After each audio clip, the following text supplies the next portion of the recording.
Hi everyone, Aimee Nolan, Death and Dying final exam presentation.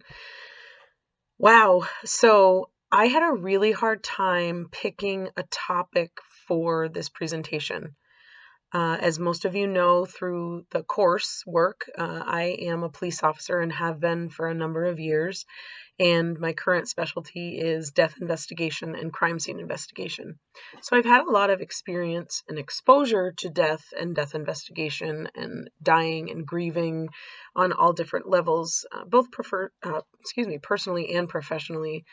And what this course has done for me is really helped put things into nice, neat packages, which is what I like. um, I had a lot of thoughts and feelings about death and grieving, and this course has really helped me hone in on that and come to an even better understanding of my beliefs and where I am at. So, a lot of people think I'm weird because I say dead people are my jam. I love death investigation. I like dead bodies. But in my work, I've really kind of found my lane, if you will. I love death investigation. I love helping families through that most difficult time, probably their worst experience ever, regardless of how their loved one dies. So, this course has really helped me understand and make sense of what was already there, but I didn't know how to put it into words. That I think that death and grief can be a beautiful thing. I feel like when I work a funeral and I see someone uh, grieving for their loved one, I think to myself how lucky they were to have that person in their life to be able to grieve them. And also how lucky the decedent is that they had all these people who loved them.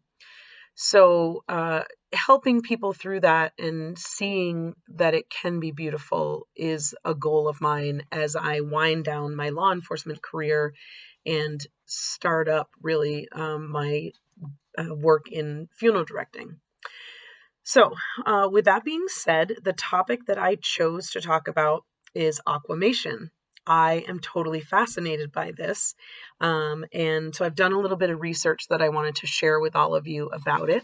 Um, I think a lot of folks today choose cremation over traditional embalming and burial just because there's typically a lot less fuss when it comes to cremation versus embalming in a sort of what we call traditional funeral. And some folks like that. It's easier. It's, faster, really, even cheaper, more cost effective, we'll say. But then there's a lot of people who are really afraid of cremation because they're terrified of fire, for example. So I'm going to present some different facts that I've learned and sort of comparing traditional cremation with aquamation. So the cost of cremation in the research that I did costs usually anywhere between I've seen it as low as $500, but typically anywhere between $800 and $1,600 for cremation. Aquamation, some of the research said it can be as low as $1,295, so $1,300, and up to $3,000 or $4,000. So I'm guessing it depends on where you live. For example, here in Vermont, we have no aquamation facilities, so the first funeral business to get one will probably cost a lot, just because they're going to have to pay for this equipment, which is expensive. So what goes into aquamation? About 100 gallons of water, sodium, potassium, and heat. So it's really a natural process. There are no chemicals or acids involved, as you might think. As far as energy costs, aquamation is about 1/7 the energy costs that go into typical cremation, obviously because we're burning fossil fuels in a cremation. There are no toxic gases that are released into the air during aquamation, and the water is actually safe to go back into the treatment plant. Little weird if you think about it, but considering other things that are in treatment plans, I guess not. So the water is safe to go back through a treatment facility and be recycled back out for drinking water. Whereas with cremation, if folks have fillings in their teeth and those had mercury in them, which now they don't, but anyone who's of an older generation and had fillings in their teeth, they likely had mercury. And when the mercury is burned, that's emitted into the air, and that is a very harmful emission. Cremation takes a few hours, as few as 2 to 3 hours, whereas aquamation can take 6 to 8 or even up to 16 to 20 hours, depending on the amount of heat that's used in heating the water.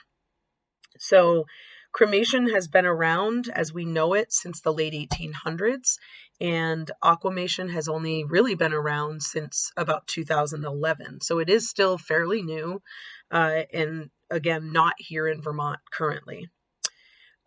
We heard in our studies of alternative burial and end-of-life procedures, if you will, pacemakers, very, very dangerous if one ends up in a cremation process. It's not necessary that pacemakers be removed before aquamation. There's no harm in those going through that process, whereas we learned in the one video about cremation that it's extremely dangerous if a pacemaker explodes during that process. One interesting thing I learned about aquamation is we end up with 20 to 30% more cremains or remains after the process. So we know from watching the video here in class on aquamation that the skin's tissue, skin, excuse me, I think I said the skins, the body's skin, tissue, and organs are dissolved in the process, and the bones remain and are crushed down, very similar to in cremation.